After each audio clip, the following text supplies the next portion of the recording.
Hello साथियों, welcome back to my YouTube channel and educational platform पर आप देख रहे हैं सामाजिक विज्ञान। जी हाँ, सामाजिक विज्ञान में आज हम लोग एक नए सब्जेक्ट की शुरुआत करेंगे। आप सभी जानते हैं सामाजिक विज्ञान में हम लोग हिस्ट्री, सिविक्स, ज्योग्राफी और इकोनॉमिक्स देखते हैं अच्छे तरीके से। तो आज ज्योग्राफी यानी भूगोल को हम लोग देखेंगे और ये शुद्ध रूप से एनसीईआरटी का पैटर्न पर ये सारा कंटेंट मिलता है आप सभी को एकदम बेहतरीन तरीके से। लॉन्ग लेंथ में आपको 45 से 50 मिनट का डेली क्लास मिलता है। इस श्रृंखला का शुरुआत करते हैं। एग्जाम में सबसे ज्यादा क्वेश्चन जिससे पूछे जाते हैं उन सभी चैप्टर्स और टॉपिक को सबसे पहले कवर करेंगे। उसी श्रृंखला में आज हम लोग देखेंगे मिट्टी के प्रकार यानी टाइप्स ऑफ सॉइल यानी इंडियन सॉइल यानी भारतवर्ष में जो भी मिट्टी के प्रकार पाए जाते हैं उस पर हम लोग बेहतरीन तरीके से चर्चा करेंगे।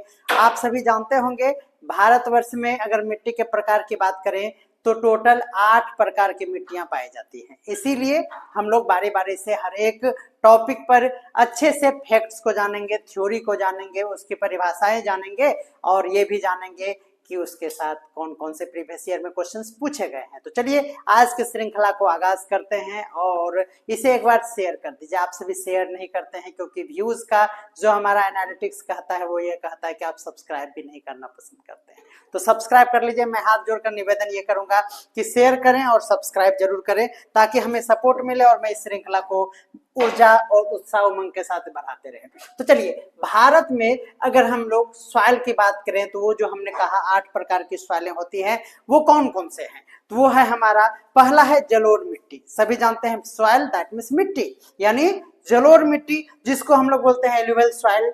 काली मिट्टी जिसको बोलते हैं ब्लैक सॉइल। उसके बाद लाल मिट्टी जिसे रेड सॉइल कहेंगे। लेटेराइट मिट्टी जिससे सबसे ज्यादा क्वेश्चंस पूछे जाते हैं। लेटेराइट मिट्टी यानी लेटेराइट सॉइल है हमारा। रेगिस्तानी मिट्टी यानी मरुस्थलीय मिट्टी जिसको डिजर्ट सॉइल कहते हैं।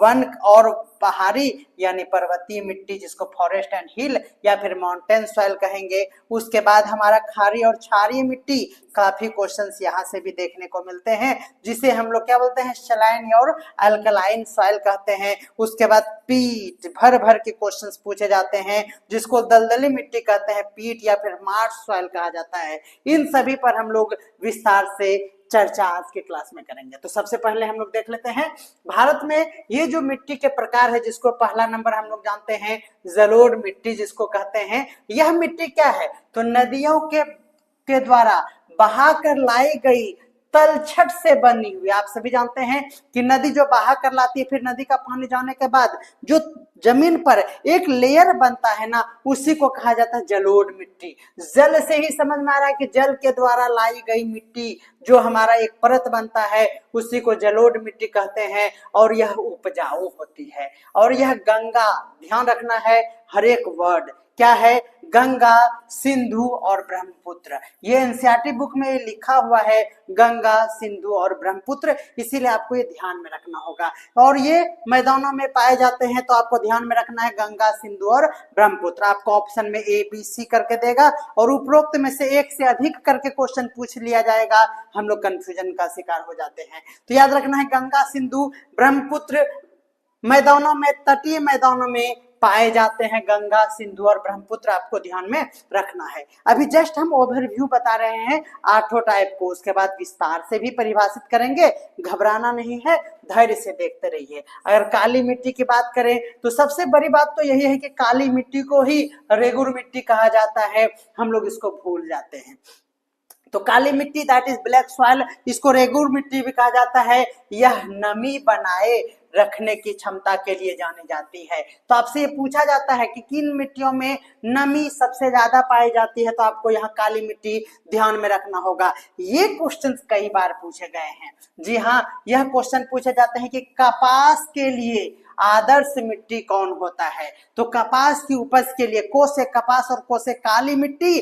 कपास तो आप जानते हैं कि काले नहीं होते हैं, फिर भी को से कपास और काली मिट्टी आपको ध्यान में रखना होगा। यह कहाँ तो महाराष्ट्र, मध्य प्रदेश और कर्नाटका के कुछ हिस्सों में पाए जाते हैं। तो ध्यान में रखना है ये महाराष्ट्र, मध्य प्रदेश और कर्नाटका जो है यह हमारे बुक से लिया गया ये है। बाकी हर एक जगह छीट फूट मात्रा में पाए जाते हैं, लेकिन मुख्यतः जो हमारा सोर्स कहता है ये क्या कहता है तो एनसीईआरटी क्लास 8 क्लास के आप जब बुक को देखेंगे तो वहां पर ये मिलता है। विस्तार से आपको 11th 12th में भी इस पर चर्चाएं करने को मिलता है। तो हम लोग 8 क्लास से लेकर 12th क्लास तक के लेवल को देखते हैं बेहतरीन तरीके से। ध्यान में रखना है। अगला हमारा है लाल मिट्टी। लाल मिट्टी that is called red soil. लाल रंग इसका होता है, क्यों, आइए आपसे पूछा जाता है। तो ध्यान में रखना है कि इसमें आयरन ऑक्साइड पाया जाता है। क्या पाया जाता है, जल्दी से बोलिए।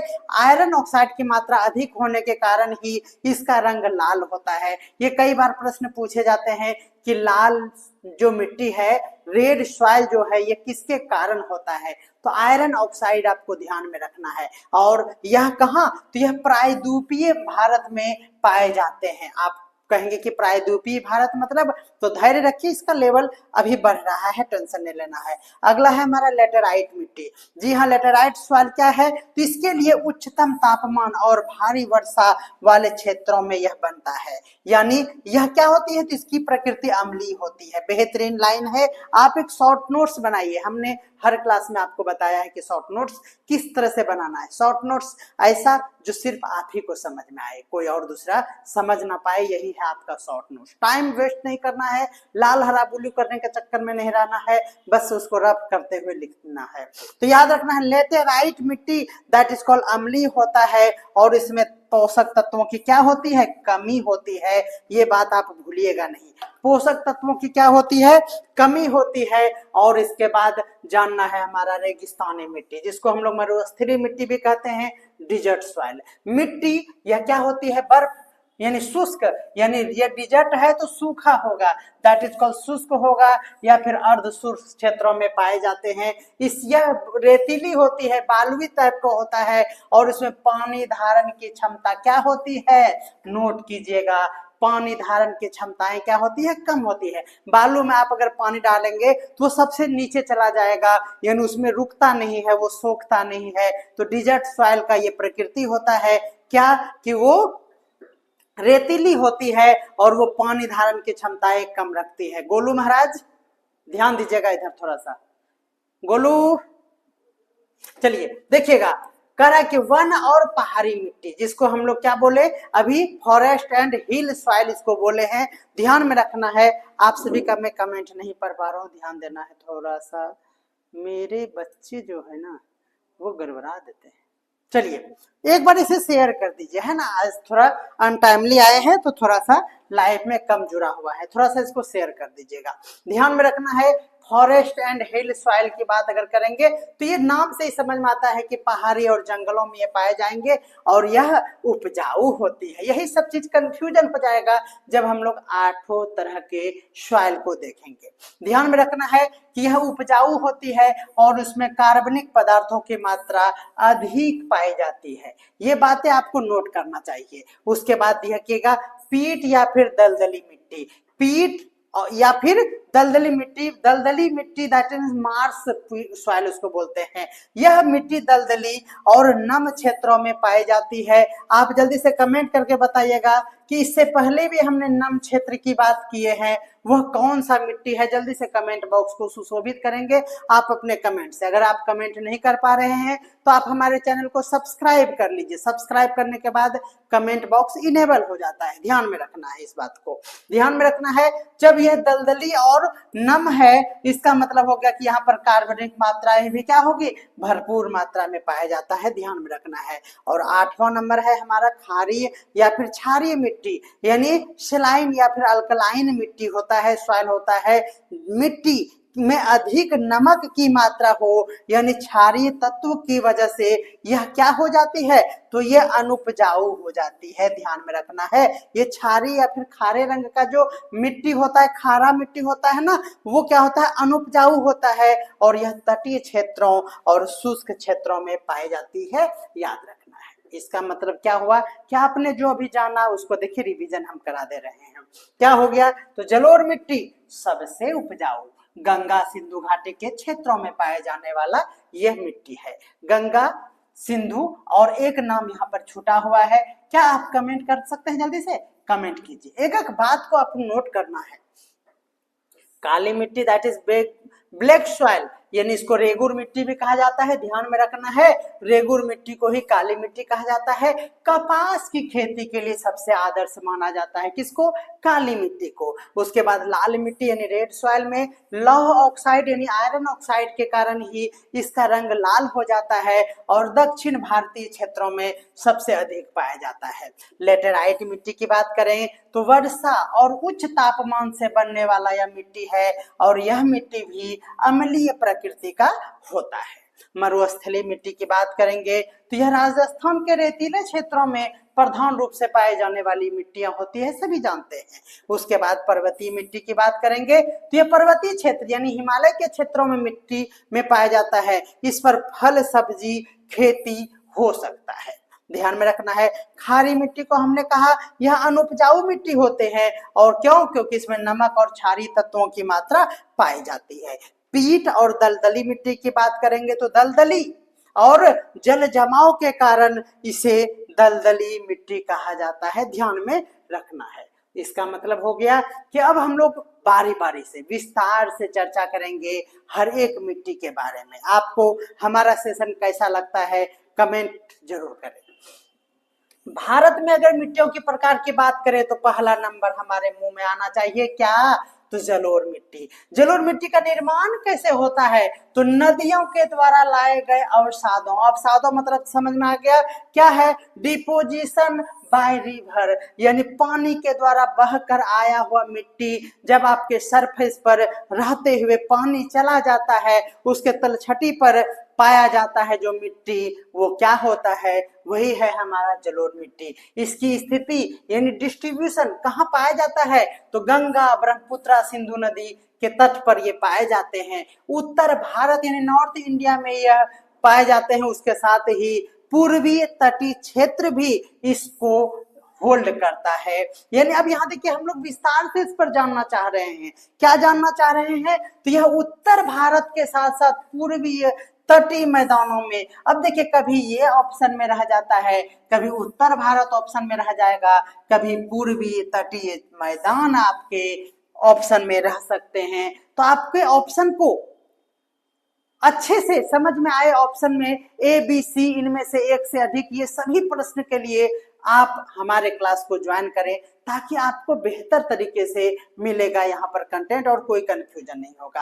रंग की बात करें, कई बार रंग पूछा गया है कि जलोढ़ मिट्टी का रंग कैसा होता है? तो यह पीलापन होता है यानी येलोइश कलर का होता है या फिर होता है हल्का भूरा रंग का यानी लाइट ब्राउन कलर का होता है। कोई दिक्कत है? चलिए नहीं दिक्कत है। यानी याद रखना है सबसे पहला जलोढ़ मिट्टी है और यह सबसे उपजाऊ मिट्टी होता है, हाईली फर्टाइल होता है। क्यों? क्योंकि इसमें जल धारण की क्षमता सबसे अधिक होती है, ध्यान में रखना है। याद रखना है सबसे ज्यादा क्वेश्चंस पूछे जाने वाले ये टॉपिक क्या है? इसके दो प्रकार होते हैं जिसको खादर और बांगर कहा जाता है। आप सभी इसको अच्छे से जानते होंगे, लेकिन क्या ये जानते थे ये खादर और ये बांगर जो है वह जलोढ़ मिट्टी के प्रकार है? क्या है? खादर और बांगर जो है वो जलोढ़ मिट्टी के प्रकार है। यही भूल जाते हैं जब कोई मिट्टी जो पुरानी हो जाती है, पुरानी जलोढ़ मिट्टी को क्या कहते हैं? तो बांगर कहते हैं। और जब ये पुरानी हो गया, ध्यान में रखना है उच्चतर भूभाग पर ये पाए जाते हैं। और ये बांगर की बात है। और ये खादर क्या है? तो नई परत जो बनता है जलोढ़ मिट्टी का वही हमारा कहलाता है खादर। यानी ऊपर में रहेगा खादर और पुराना तलछटी नीचे रहेगा, ये है हमारा बांगर। ध्यान में रखना है, ये हो गया हमारा खादर।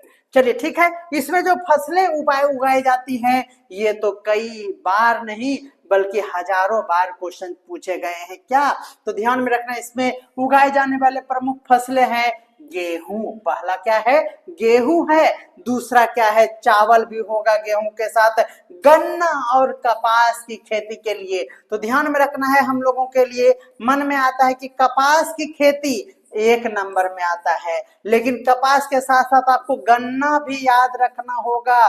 गन्ना के साथ चावल और गेहूं भी आपको ध्यान में रखना होगा। लेकिन सबसे ज्यादा कपास आपको ध्यान में रखना है। दूसरे नंबर पर आपको गन्ना भी ध्यान में रखना है, जिससे क्वेश्चन पूछे जाते हैं। भर भर के क्वेश्चन इससे पूछे गए हैं पिछले सालों में। उसके बाद दूसरे नंबर पर हम लोग देखेंगे काली मिट्टी, ब्लैक सॉइल, इसका निर्माण कैसे होता है? तो बहुत बहुत इंपॉर्टेंट है। कितना इंपॉर्टेंट हम कह नहीं सकते हैं। बेसाल्ट चट्टानों के विघटन से यह प्राप्त होता है, बनता है। ध्यान में रखना है, बेसाल्ट चट्टान, एकदम नोट कर लीजिएगा, ये याद रखना है। क्या? तो कोई काला कल उठा जब रहेगा तो वो बेसाल्ट यानी एकदम बेकार लगेगा। बेकार, बे से बेसाल्ट, बे से बेकार, जब कोई कालिया रहेगा, ध्यान में रखना है। तो बेसाल्ट चट्टान काले मिट्टी के लिए यूज होगा, आपको ध्यान में रखना है। और जलोढ़ मिट्टी के लिए खादर और बांगर ध्यान में रखना है। ठीक है ना? चलिए, इसका निर्माण बेसाल्ट चट्टानों के विघटन से होता है। इसकी स्थिति की बात करें, डिस्ट्रीब्यूशन की बात करें, तो दक्कन ट्रैप क्षेत्रों में, यानी दक्कन ट्रैप रीजन में, जहां महाराष्ट्र, मध्य प्रदेश और गुजरात बिलोंग्स करता है, यहाँ पर इसका सबसे ज्यादा मात्रा पाया जाता है। किसका? काली मिट्टी का। इसकी रंग बात करें तो काली मिट्टी है तो गहरा काला रंग होगा, डीप ब्लैक, नॉट ब्लैक। क्या? तो डीप ब्लैक आपको ध्यान में रखना है। इसकी विशेषता क्या है? तो काली मिट्टी कपास की खेती के लिए आदर्श मानी जाती है। कपास की खेती के लिए जलोढ़ मिट्टी भी है, इसीलिए आपको कंफ्यूजन ना हो, जलोढ़ मिट्टी भी है, लेकिन सबसे ज्यादा आपको हमने ट्रिक से भी बताया, कपास के लिए कोसे, कपास कोसे काली मिट्टी ध्यान में रखना है। अब ध्यान में रखना है, उधर हमारा क्या था? उधर था हमारा दो मिट्टी, खादर और बांगर। ठीक है ना? और अब यहाँ पर क्या आ गया? यहाँ पर आ गया रेगूर मिट्टी। क्या आ गया? रेगूर मिट्टी आ गया।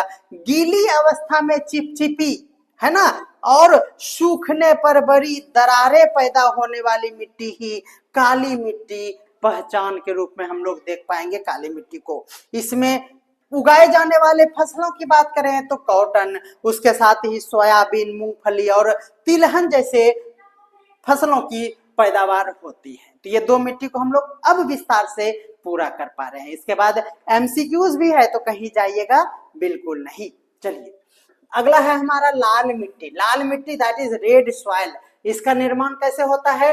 तो पुराने क्रिस्टलीय चट्टानों के विघटन से होता है। क्या हो, याद रखना है, ये पुराने क्रिस्टलीय चट्टानों से इसका निर्माण होता है। और इसके डिस्ट्रीब्यूशन की अगर बात करें तो यह तमिलनाडु के क्षेत्रों में, कर्नाटका, ओडिशा, झारखंड, उसके साथ ही आपको विभिन्न क्षेत्र ध्यान में रखना है। आपको इसके रंग के बारे में भी जानना चाहिए। लाल है तो लाल रंग इसका होगा। लाल रंग क्यों होगा? तो लौह ऑक्साइड यानी आयरन ऑक्साइड की उपस्थिति के कारण ही इसके रंग लाल होते हैं। विशेषता क्या है? तो इसमें पोषक तत्व की कमी पाई जाती है। जी हाँ, लाल है, इसका मतलब यह है कि इसमें पोषक तत्व की कमी है और सिंचाई और उर्वरकों से उपजाऊ बनाई जा सकती है। इसमें फसल जो होंगे वो मोटे अनाज, है ना, मूंगफली, आलू, ये सब यहाँ पर उगाए जाते हैं। आपको एकदम रटना होगा। अगला है हमारा लेटेराइट मिट्टी। क्या है अगला? लेटेराइट मिट्टी का निर्माण होता है कहाँ?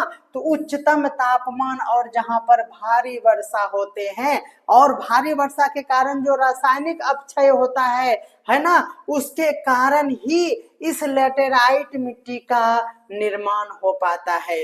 इसके स्थिति की अगर बात करें तो पश्चिमी घाट, केरला, असम, सब में ये पाए जाते हैं। आपको फिगर के आधार पर भी हम इस सभी टॉपिक को अच्छे से डिटेल में समझाएंगे, आप बिल्कुल चिंता मत कीजिए। इसके कलर की बात करेंगे तो लेटेराइट मिट्टी का कलर लाल से भूरा टाइप का होता है। इसकी विशेषताएं क्या होती है? तो यह लवणों और खनिजों की इसमें कमी पाई जाती है और अम्लीय प्रकृति का ये होता है।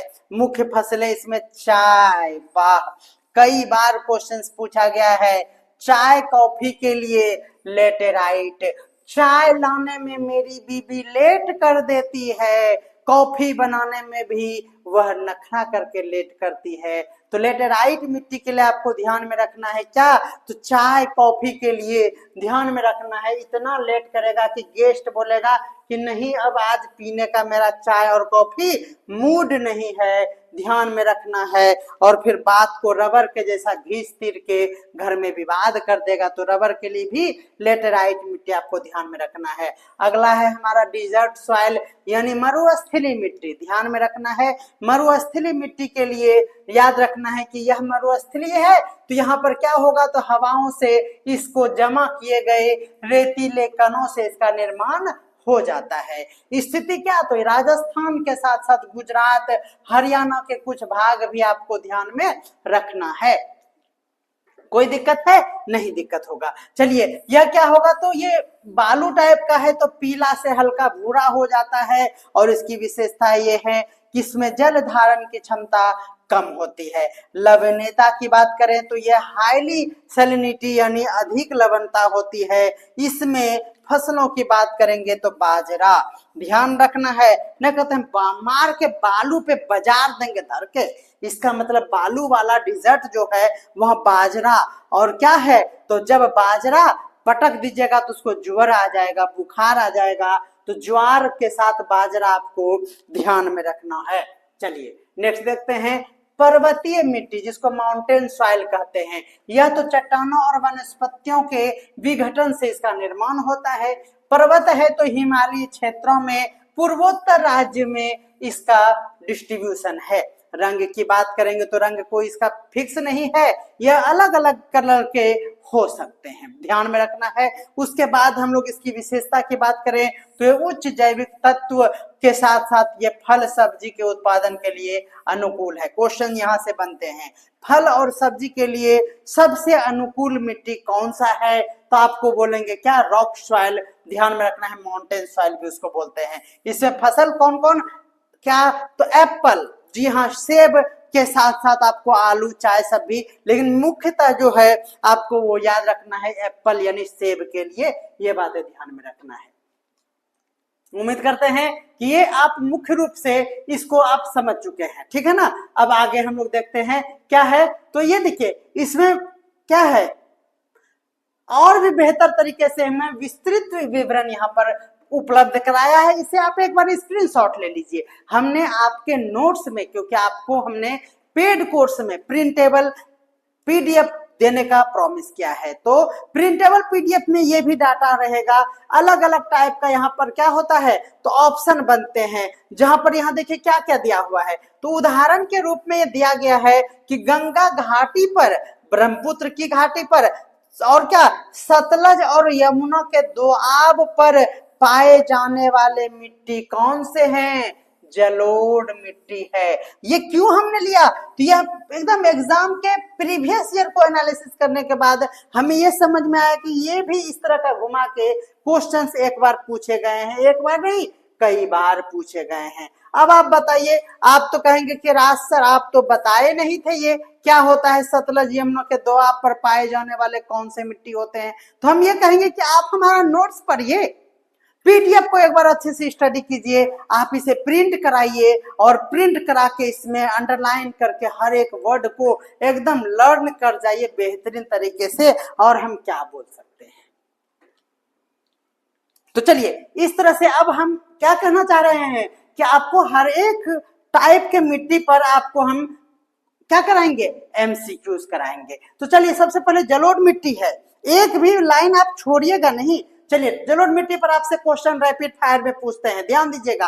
भारत में सबसे उपजाऊ की बात करेंगे तो एक नंबर बात करेंगे, जलोढ़ मिट्टी की बात करेंगे। अगला देखिए, खादर और बांगर किस मिट्टी के प्रकार है, तो बस जलोढ़ मिट्टी के प्रकार हो जाएंगे।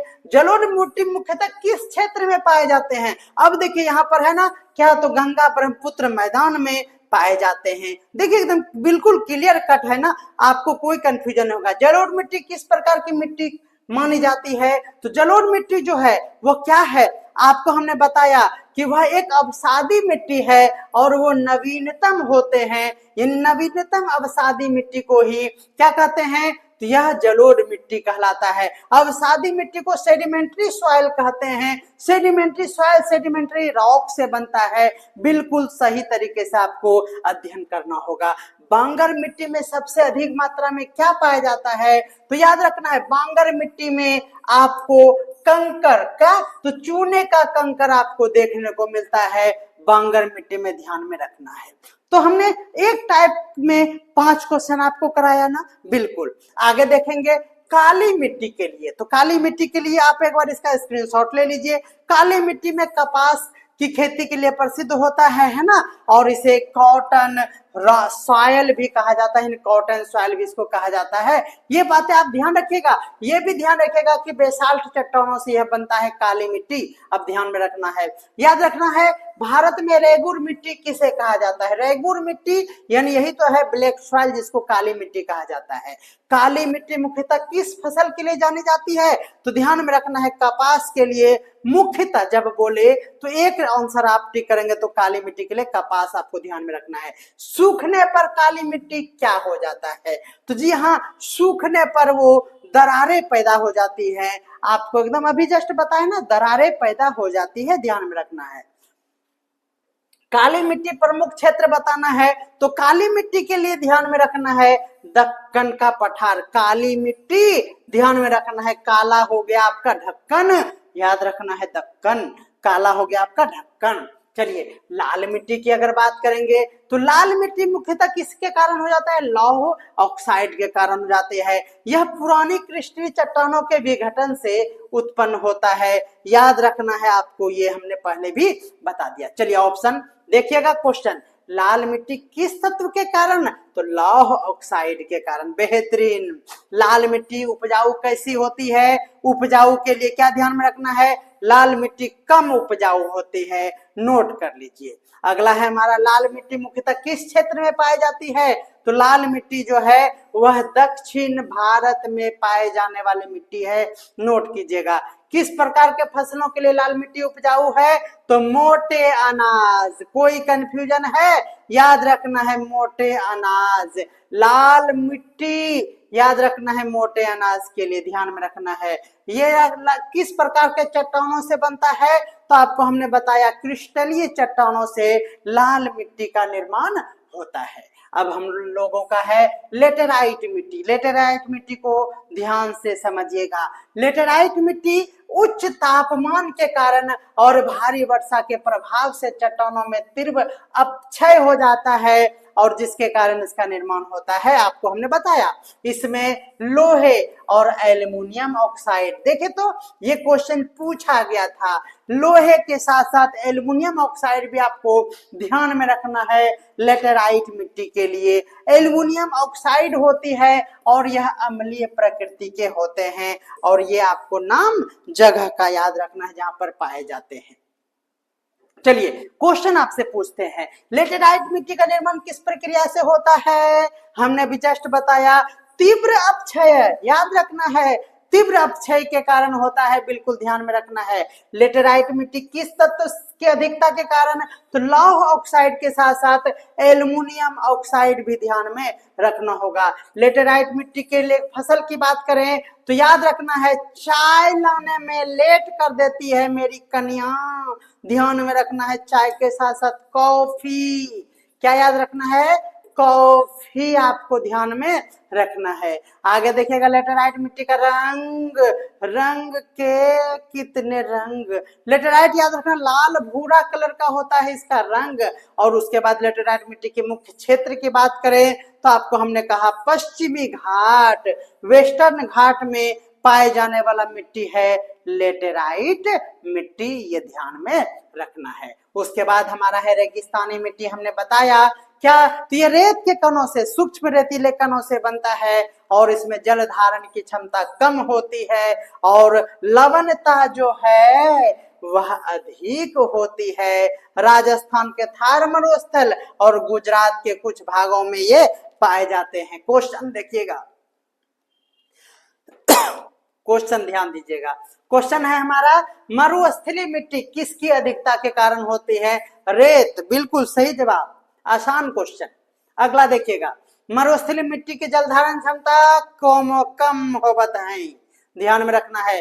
मरुस्थलीय मिट्टी कहाँ पाई जाती है? तो मरुस्थलीय पश्चिमी राजस्थान में पाए जाते हैं, ध्यान में रखना है। उसके बाद मरुस्थलीय मिट्टी में सिंचाई उपलब्ध होने में कौन सी फसल उगाए जा सकते हैं? हमने थ्योरी में भी जस्ट बताया कि अगर ये मरुस्थलीय मिट्टी में फसल उगाने की बात करेंगे तो यहाँ पर जल की उपलब्धता होगी, और जल की उपलब्धता होने पर वहां पर बाजरे का उपज होता है। यह बातें आपको याद अच्छे से रखना है।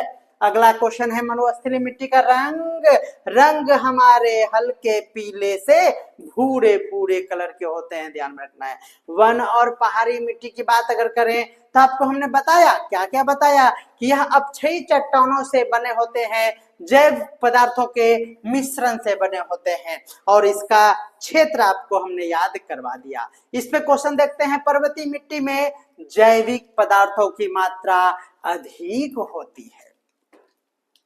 ध्यान में रखना है, पर्वतीय मिट्टी किस प्रकार की खेती, जब पर्वतीय मिट्टी की बात होगा तो ध्यान में रखना है यहाँ पर एप्पल ट्री के साथ साथ एप्पल आपको ध्यान में रखना है। पर्वतीय मिट्टी मुख्यतः कहाँ पाई जाती है, हमने अभी जस्ट बताया, पर्वत है, हिमालय क्षेत्र, भूलना नहीं है। पर्वतीय मिट्टी किसका मिश्रण है, देखिए केवल रेत का, बिल्कुल गलत। क्या होगा, अपक्षयित चट्टानों के साथ साथ जैविक पदार्थों का सही जवाब हो जाएगा।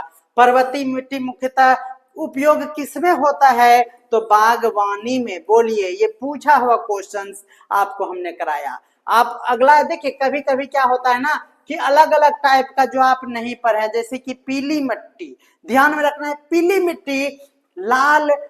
मिट्टी लाल मिट्टी के अपक्षय से बनता है। देखिए ये एक्स्ट्रा फैक्ट है जो प्रीवियस अभी जो हम करा रहे हैं वो प्रीवियस पेपर है। प्रीवियस पेपर में आपको इसी तरह के क्वेश्चंस पूछा। देखिए पीली मिट्टी जो हमारे 8 प्रकार में नहीं था, लेकिन प्रीवियस ईयर में पूछता है इस तरह के क्वेश्चंस। पीली मिट्टी लाल मिट्टी के अपक्षय से बनता है, इसका रंग पीला लौह ऑक्साइड के कारण ही होता है। यानी समझ में आ गया कि वो इसका सब टाइप है। मेन टाइप हमने 8 पढ़ाया, उसमें सब टाइप है, ये ध्यान में रखना है। और इसका क्षेत्र भी देखिए उड़ीसा छत्तीसगढ़, यानी वो समझ में आ गया। चलिए, पीली मिट्टी किसके अपक्षय से होता है, तो लाल मिट्टी के अपक्षय से बनता है, ध्यान में रखना है।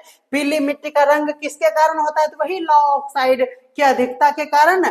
जी हाँ, नहीं, ध्यान में रखना है, लौह ऑक्साइड जब कमी हो जाती है तो वह पीली मिट्टी कहलाने लगती है, और यही कमी जब अधिकता में बन जाएगा तो इसी को हम लोग लाल मिट्टी कहते हैं। बिल्कुल आपको अच्छे से समझ में आ रहा होगा। पीली मिट्टी का क्षेत्र बात करें तो आपको हमने बताया उड़ीसा और छत्तीसगढ़। पीली मिट्टी उपजाऊ किससे बढ़ाई जा सकती है, तो आपको ध्यान में रखना है कि वहां पर जैविक खाद को अच्छे से लगाना होगा, तब होगा। ध्यान में रखना है, पीली मिट्टी मुख्यतः किस प्रकार के फसलों के लिए है, तो मोटे अनाज, जो कि हमने लाल मिट्टी के लिए बताया, ध्यान में रखना है। चलिए, उसके बाद पीट या फिर दलदली मिट्टी की बात करेंगे तो दलदली मिट्टी उन क्षेत्रों में पाई जाती है जहां पर दलदल यानी जल का भराव ज्यादा हो गया, यानी जल भराव के कारण ही हमारा मिट्टी दलदली यानी पीट हो गया। मिट्टी में क्या होते हैं, तो जैविक पदार्थ भरपूर मात्रा में होगा, और यह नमी या फिर गीली मिट्टी होती है, और यह सुंदरवन डेल्टा में और केरल के बैक वाटर क्षेत्र में पाए जाते हैं। कई बार प्रश्न यहाँ से पूछा गया है। सुंदरवन डेल्टा और केरल के बैक वाटर क्षेत्र में पाए जाने वाला मिट्टी है हमारा पीट मिट्टी यानी दलदली मिट्टी, मार्श सॉइल उसको कहा जाता है। बिल्कुल आपको ध्यान में रखना है। चलिए क्वेश्चन देखते हैं, दलदली मिट्टी किस क्षेत्र में पाई जाती है, बोलिए तो जहां पर जल भराव अधिक होता है। नेक्स्ट देखिएगा, दलदली मिट्टी किसकी अधिकता होती है, तो याद रखना है क्या, गाद ना, जैविक पदार्थ इसमें सबसे ज्यादा होती है, ध्यान में रखना है। सुंदरवन डेल्टा में कौन मिट्टी, ध्यान में रखना है, दलदली मिट्टी। अगला है हमारा दलदली मिट्टी मुख्य उपयोग किए जाते हैं किसके लिए, बागवानी के लिए नहीं। क्या दलदली मिट्टी है तो धान की खेती उसमें हो सकती है, ध्यान में रखना है। अगला क्वेश्चन है हमारा क्या, दलदली मिट्टी कैसी प्रकृति की होती है, तो आपको बताया नम और गीली यानी दलदली, ध्यान में रखना है। उसके बाद आप यहाँ देख सकते हैं, क्या देख सकते हैं कि आप स्क्रीनशॉट लेने के लिए आप इसका यूज कर लीजिए, स्क्रीनशॉट लीजिए। हमने हर एक बात अच्छे से समझाया है, और हम नहीं चाहते हैं कि आपका एक भी क्वेश्चन छूट जाए, इसीलिए आप जल्दी से क्या कीजिए, स्क्रीनशॉट ले लीजिए, मेरे साथ लीजिए, आपको मजा आएगा मेरे फोटो के साथ आपको स्क्रीनशॉट लेने में। चलिए जल्दी से इसका स्क्रीनशॉट लिया जाए, एकदम लेट नहीं करना है। चलिए स्क्रीनशॉट, इस तरह से नोट्स बनाइए सर, इस तरह से नोट अगर बनाएंगे ना तो कमाल हो जाएगा। और जो कुछ भी हम याद करवाए नोट्स बनाइए। देखिए अब यहाँ पर हम आपसे पूछना चाहेंगे, सबसे उपजाऊ मिट्टी जलोढ़ मिट्टी, कपास के लिए सर्वोत्तम काली मिट्टी, मोटे अनाज के लिए लाल मोटकी कनिया, ध्यान में रखना है आपको, चाय कॉफी लाने में लेट कर दी, रेत वाले प्रधान मरुस्थली मिट्टी, धान की खेती के लिए दलदल भूमि चाहिए, को नहीं जानत है। बोलिए, तो ये हो गया हमारा क्या टॉपिक, हो गया खत्म। बिल्कुल एकदम मस्त तरीके से आपको हमने पूरा कहानी समझाया है। तो उम्मीद करते हैं कि आपको आज का ये श्रृंखला जो कि हमारा क्या था, जो हमारा था सामाजिक विज्ञान में ज्योग्राफी का चैप्टर, तो बोलिए आपको इस तरह का स्टाइल का क्लास और चाहिए क्या? ये पता है ये शुद्ध रूप से एनसीईआरटी था। आप सभी जानते हैं कि 8th क्लास में सॉइल चैप्टर होता है, 8th क्लास का ये कंटेंट है और इसको हमने लार्ज स्केल में एक्सटेंड किया ताकि आपका एक भी क्वेश्चन ना छूटे। इसमें हमने प्रीवियस ईयर के हर एक एग्जाम के लिए इसमें निचोड़ कर वो सभी सामग्रियां डाला जो कि छूट जाया करता है कभी कभी पढ़ने में। हर एक लेवल पर आके हमने आपको समझाया और इसीलिए आपको मेरे अंदाज से तो बहुत मजा आया होगा। अगर आप इसे पसंद करते हैं तो अपने साथियों के साथ इसे एक बार शेयर कर दीजिए, इसको स्टेटस लगाइए और बता दीजिए कि जीएस का बेहतरीन क्लास चल रहा है जहां पर पूरे 8 सब्जेक्ट की पढ़ाई, 8 सब्जेक्ट में क्या तो हर एक सब्जेक्ट आ जाता है जो आप नाम जानते हैं, ठीक है ना, लैंग्वेज भाषा को छोड़ के। क्या है, history, civics, geography, economics, biology, physics, chemistry, math, reasoning के साथ साथ करंट अफेयर्स और भी बहुत सब कुछ हमारे इस एजुकेशनल प्लेटफॉर्म पर मिलता है। आप हमें कॉल कर सकते हैं, हमारा नंबर है, क्या नंबर है, 9525175737। डायरेक्ट कॉल करें और हमसे बात करें। जी हाँ, डायरेक्ट बात करें और कोई भी समस्या हो हमारे साथ शेयर करें। प्रिंटेबल पीडीएफ के लिए आप हमारे पेड कोर्स को ज्वाइन करें और आपको पीडीएफ वहीं मिलेगा, प्रिंट कराइए, प्रिंटेबल पीडीएफ है और कॉपी किताब में पोथा बनाने से बढ़िया है प्रिंट कराकर आप अपना रिवीजन को करके बेहतर एग्जाम के लिए तैयार रहें। मिलते हैं अगले क्लास में जल्दी, तब तक के लिए सभी को बाय बाय।